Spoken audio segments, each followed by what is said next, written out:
So I've tried reading through the entire Bible in the past, and every time I've done that, I've always given up at some point. But it wasn't until this most recent time that I was actually able to get through the entire Bible in a little over a year. And the first thing that helped me actually do this was not having a specific reading plan. In the past, when I would start, I would try to follow a read the Bible in a year plan, and every time that I got off by, let's say, one day, I got overwhelmed and said, oh, man, I have a lot to catch up on. I'm just not even going to do it. And then I would give up because I would miss 2 days and just never stuck to it. With this time, however, I said, you know what? I'm just going to read for time. I'm not going to try to stick to a reading plan because I know if I get off of it, I'm just going to lose the momentum and lose the steam and motivation to do it. So I said, let's just set a timer for 5 minutes a day and let's see how far I can get. Before that, actually, I would just read one verse a day. I said, you know what? I'm going to read the Bible and I don't care how long it takes me to get through the entire thing. I'm just going to start with one verse a day. And I did that. I started with Genesis 1:1 on one day. Then the next day I did Genesis 1 verse 2. And I was committed to just doing one verse a day because I finally wanted to get through the entire Bible. Eventually, I realized that I could probably do more than one verse and it would be okay, and I wouldn't get bogged down with how much I had to read. So that's when it moved into, all right, let me wake up 5 minutes earlier and read for 5 minutes and see how far I can get. From that point, I actually looked up how long would it take to read the entire Bible in a year, or how long would you need to read if you wanted to read the entire Bible in a year. And I found that if you read for 15 minutes a day, you can get through the entire Bible in a year. So that was my goal. I said, okay, I can read for 15 minutes. That's so easy. Let me just set a timer on my watch, read for 15 minutes, and as soon as that timer goes off, I'm done. I'm putting the Bible away unless I was in a groove, and I would be happy with that. Often what I found is that after that 15 minutes would go off, I would keep reading because I was in that groove and I found a good rhythm of time to just keep reading. I feel like they always talk about that in those habit books like Atomic Habits. Maybe it's in that book, I don't know. But it's like the radical incrementality of just start with 1 minute, or just start flossing one tooth. And in this case, it's, all right, let me just read one verse, because over time I know that, okay, maybe tomorrow I can read 2 verses, and then maybe tomorrow I can read for 5 minutes instead. There were times where I would miss days of reading and I wouldn't spend 15 minutes to read, but that was okay because I wasn't overwhelmed with, oh man, I missed the reading plan and now I'm totally off and I'm just gonna give up. The second thing that I did that I think really helped me be able to finally read through the entire Bible is splitting where I was reading. I was kind of reluctant to do that at first because I was like, no, let me just start in Genesis and for 15 minutes a day, read through, straight through, and I'll be good. Then I got to, I don't know, Leviticus, and I got through some of those first 5 books of the Bible, and it did get a little dry for me. And I was on the brink of actually giving up, but my friend was like, hey, just try and split it up a little bit. See if you can read a little bit of the Old Testament and then start with Psalms or Proverbs. And so I eventually said, okay, I'm in a dry spot here and I'm kind of losing momentum, but I want to keep going and I know I want to keep going. So I said, let's start with Psalms. I ended up splitting my time where I would read a little bit in Genesis or where I was in the Old Testament and then go halfway through to Psalms, which I think is like halfway through the Old Testament, and pick up there and read some more. I wasn't strict about, all right, 7.5 minutes for Genesis, 7.5 minutes for Psalms, but I would read a little bit of Genesis and then a little bit of Psalms. Once I got to the New Testament, it was, all right, let me start in Matthew, the first gospel, the first book of the New Testament, and let me start in Romans, which is Paul's first letter. It's kind of after, well, it is after the 4 Gospels, and then Acts, which sometimes is looped into the Gospels because it's like this in-between of not a letter to a church, but also not necessarily a specific gospel. So like with the Old Testament, I also split up the New Testament reading with where I was reading each day. I think what was helpful about this is that often I would get to different genres of the Bible because the Bible is made up of different types of books. There's historic, there's poetry, there's narrative, and so I would be reading like the law in the Old Testament towards the beginning of the Bible, but balancing that with like the poetry and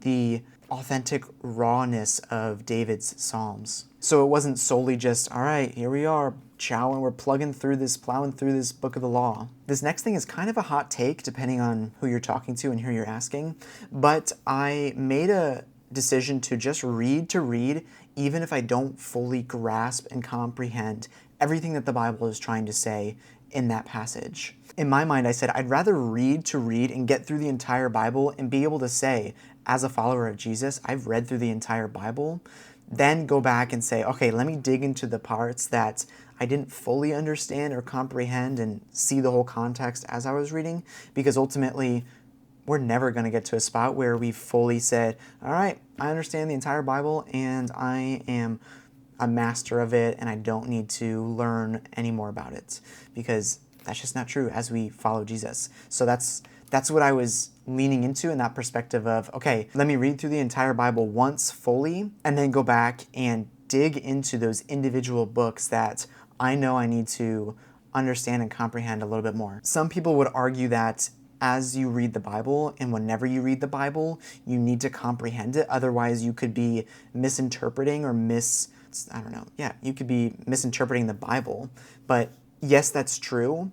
But I'd rather, like I said, be able to say that I've read through the entire Bible and then later on go back and really study those books and really get an understanding of what it's saying than to not ever read through the entire Bible because I'm nervous or fearful that, oh man, I'm not going to know what this is saying and I could misinterpret it.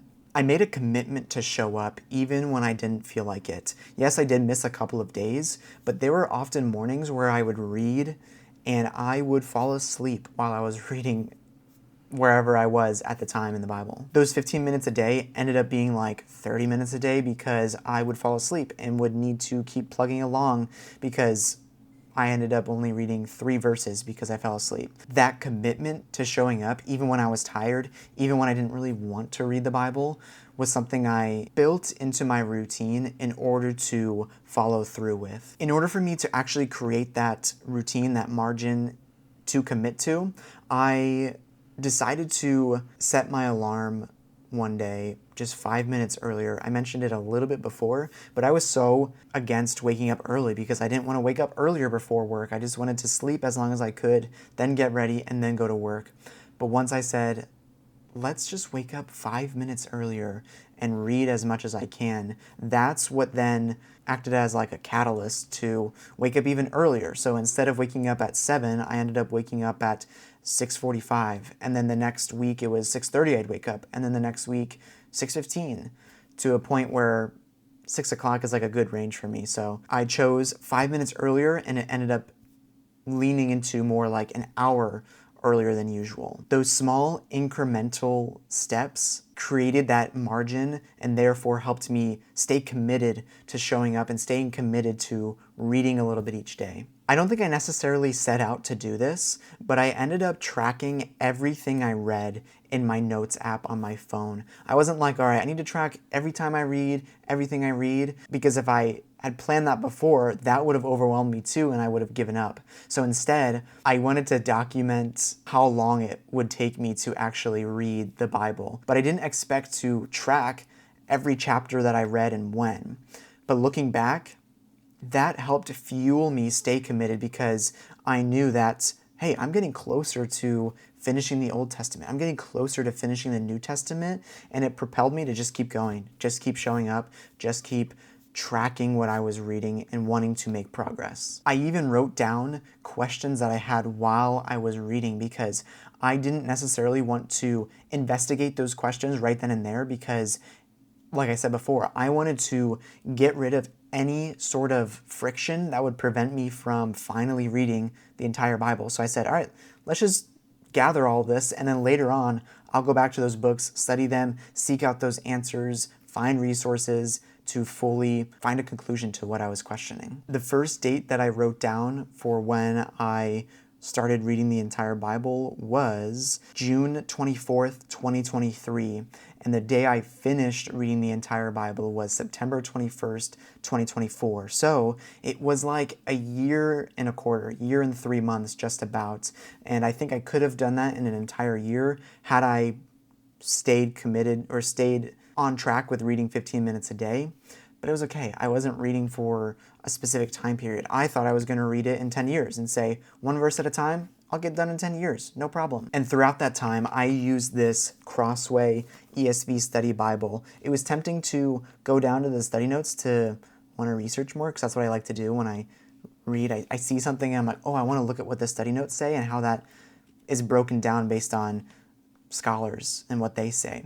But I wanted to avoid doing that as much as I could and just stay committed to keep reading and keep going. I remember the day I finished reading the entire Bible. It was actually last week, so it's been a week since I've finished reading the Bible. And I remember writing out in my journal, praising God for giving me the discipline, giving me the season that I'm in to have this desire to continue reading through the entire Bible. It's so rewarding to finally get through the entire Bible, not because of an ego or pride thing, though sometimes, I don't know, sometimes that creeps in and be like, oh, I read through the entire Bible. But it's the fact that I can confidently say that I've read through the word that I claim to live my entire life by. The thing that I stand on and build my life on is something that I can say that I've read through fully. And that's not to, like I said, boast to other people, but to know with my relationship with the Lord that that's something that is true about my walk with the Lord. If you're looking for a study Bible to get, or even a Bible to have as you read through the entire Bible, this is one I definitely recommend checking out because it is a study Bible to begin with.